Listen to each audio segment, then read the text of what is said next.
This was a good week for me and my classmates. On this past Tuesday, we celebrated 25 years of priesthood. I heard that my classmate, Father Jim DePerry, was celebrating the Mass here on Catholic TV on that day. We had Mass and dinner at a local retreat house, and then most of us also had parish celebrations during June. We had a beautiful Mass and a reception at my parish, where I'm pastor, at St. Mary's in Dedham. We had lots of great music. Downstairs afterwards, we had a reception with a ton of great food, and I mean a ton of great food. Through the priesthood, and in so many ways, we see how God's faithful love is at work. And it all goes back at least to Abraham. Look at what's going on in the first reading today. God is making a covenant with Abraham and with his people. A covenant, a bond that is a relationship.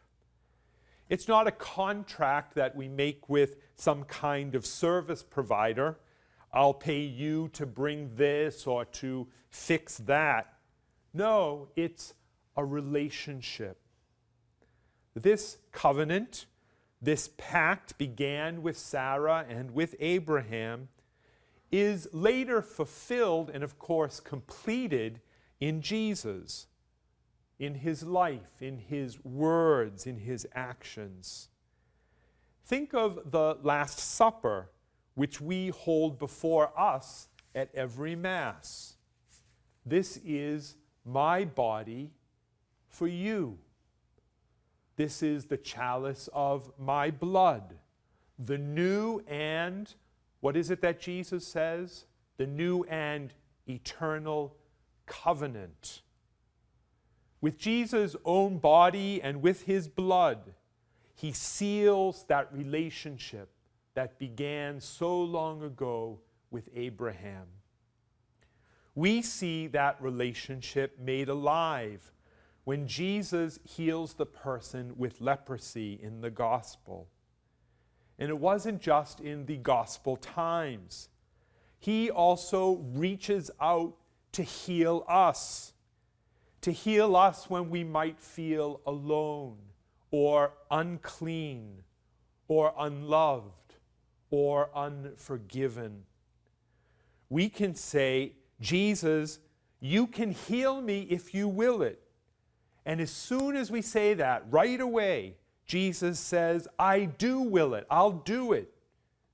Be healed.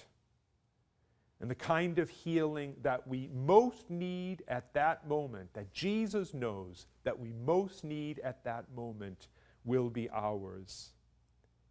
He is right there with and right there for us.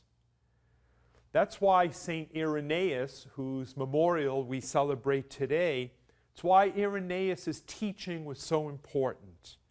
Because he stressed that Jesus came in the flesh and is here with each one of us, not just for a chosen few with special gifts, but here for each one of us to bring us peace.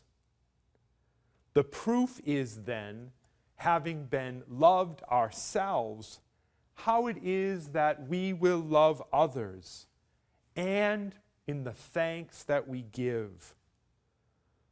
So the relationship began with Abraham, and it has been completed in Christ, and in a special way in the Eucharist that we celebrate this morning. In all of these, a covenant, new and eternal and available to each one of us.